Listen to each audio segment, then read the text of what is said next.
Welcome, everybody, to my laptop. So disclaimer before this talk, I literally have learned this program over the last month, and so there are a lot of electrical engineers in this room who are going to take a lot of issue with what I'm going to say, but I figured that like very basic circuit design from someone who literally just learned it might be something useful for people, because I'm going to use words that you'll understand rather than the words that people who actually like know what all this stuff means is. So what I'm going to do very briefly is we are going to make an Arduino. And so the Arduino is, no, god damn it, that's not what I wanted. The Arduino is a little microcontroller. It looks like this. It has a microcontroller, which is an Atmega microcontroller. It has a clock. It has a way to interface with a computer. And it has a power jack. And so we're going to very briefly create a, oh no, oh god, okay. A schematic. So you can see here, this is the, no, that's old. We're going to briefly create a schematic that does that. So we're going to create, yes. We're going to wait for remote desktop. Jason, you haven't told us what program you're working on. Okay, this is called Eagle. Eagle is one of the main programs that you use for circuit design. So we're going to call this Hacksock. And so Eagle is, you just download it online. You can download the student version, which is sort of only slightly crippled for free, and do basically anything that you want with it. So we're going to create a new schematic. And what the schematic is this is the sort of like high-level design of your circuit. So you're going to put all of the pieces that you want into here and connect them all. And then you're going to actually lay them out on a board. So the first thing we're going to do is we're going to put in what's called a frame. And the frame just sort of like is the screen that you're drawing this on. So frame. So we search for a frame. We're going to do a landscape letter frame and just put that in here and call that a day. So as I mentioned earlier, the microcontroller that we're going to be using is an Atmega 328. So we're going to search for Atmega 328.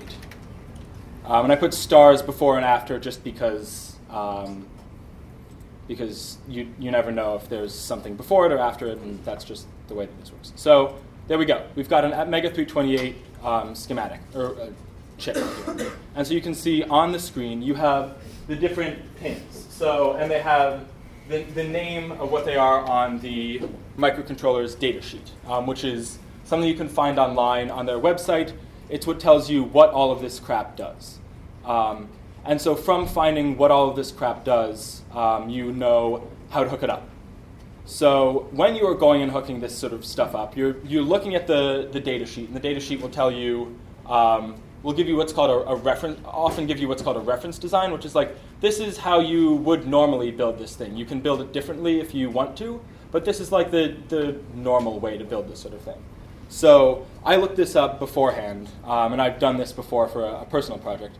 But basically, I'm just going to go through and build a very basic design for this. And we are once again waiting on remote desktop. Has my computer gone to sleep? No. So we're waiting on remote desktop. So while we're waiting on remote desktop, what basically we're going to do is we're going to connect all of these pins to where they go. And that doesn't probably mean a ton right now, but okay, and I can't move that out of the way. But basically, there are all of these pins that come out of this, and you use what's called a net, which is just as far as I can understand, a fancy word for a wire that connects one thing to another thing. And this is where the electrical engineers in the room start like looking at me like I've grown two heads. But you use what's called a net to connect them to other pieces of your circuit. So I'm going to insert a bunch of other pieces into my circuit, and then I'm going to connect them with nets. We are still, though, attempting to reconnect via remote desktop. So that may actually let's try doing this again.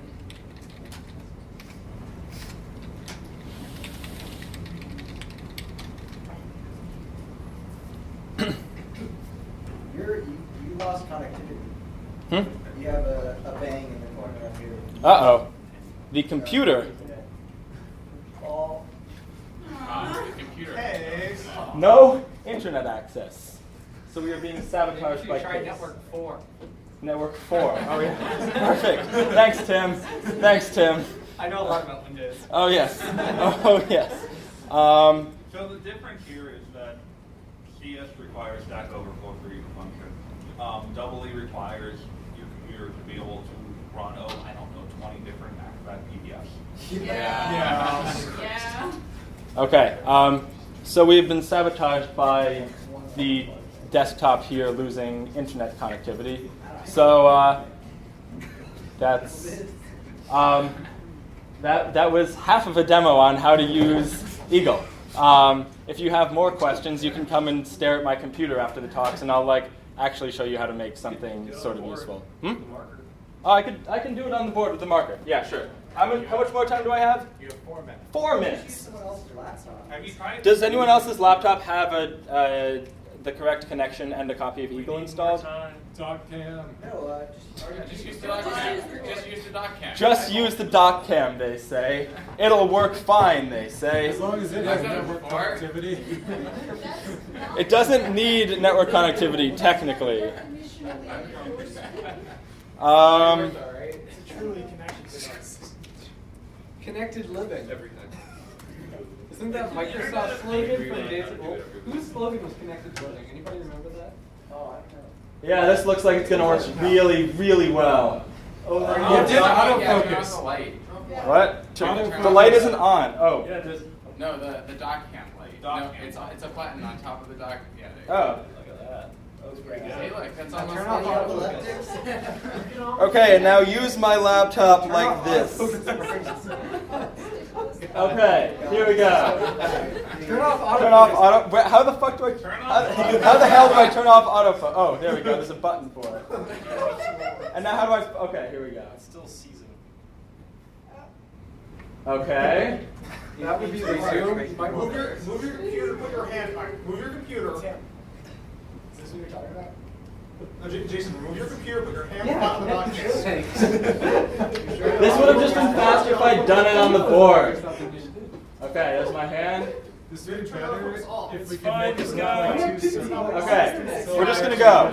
We're just gonna go. Okay, we're gonna do all this crap with the mouse instead, which is like we're freaking heathens here. Okay, so over here is the button that says nets. You can't really see it right now, but it does say net. I promise. Okay, there we go. Net.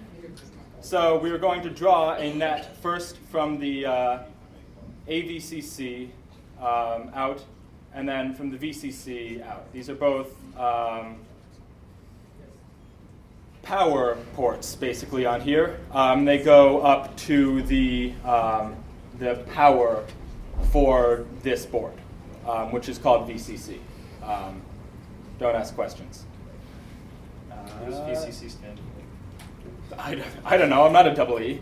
For the collectors. Yeah, it's collector finish. Okay, so there we go. Now we have those 2 pins connected to VCC. And we're going to quickly do the rest of this. I think AREF also connects up to VCC though. So take a net, draw it from AREF up to VCC, and you can see there are little dots on there where it's connecting wires. This is literally how you connect things. You just draw things and you hope that the wire that you're drawing connects to the actual pin that you want. It does this whole snapping thing, but like if you accidentally draw it a little bit too far away, it won't connect. There's no real verification that it connects, which is a little bit silly, but you work with what you've got. You also apparently, because electrical engineers told me that you have to do this, when you have a pin that connects to VCC, you want a capacitor that will connect it to ground, because capacitors do good things for your circuits. So we're going to put in one of those. Pretty accurate. That's basically the short answer that I got. So we're going to put in a 0.1 microfarad capacitor right here.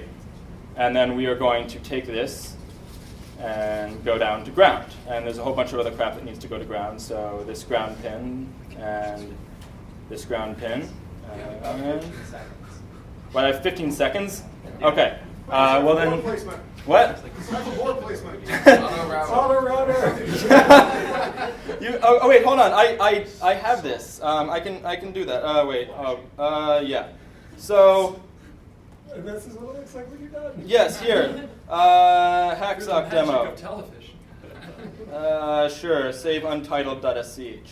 Okay. Here's this finished. So you have these three pins going up to VCC. You have the capacitor that goes to ground. You have a resonator, which is basically the clock. It oscillates at 16 megahertz in this case. A bunch of other stuff going to ground. And then on an Arduino, you have three things. You have pins that break it out so that you can plug stuff into it, which are header pins over here. You have what's called an FTDI connector, which connects it over serial to your computer. And then you have an ICSP programmer, which lets you program the actual chip. And so those are the things that you have on the schematic, and then we're going to go over here to the board. And this is the board, and we're going to undo the stuff I did.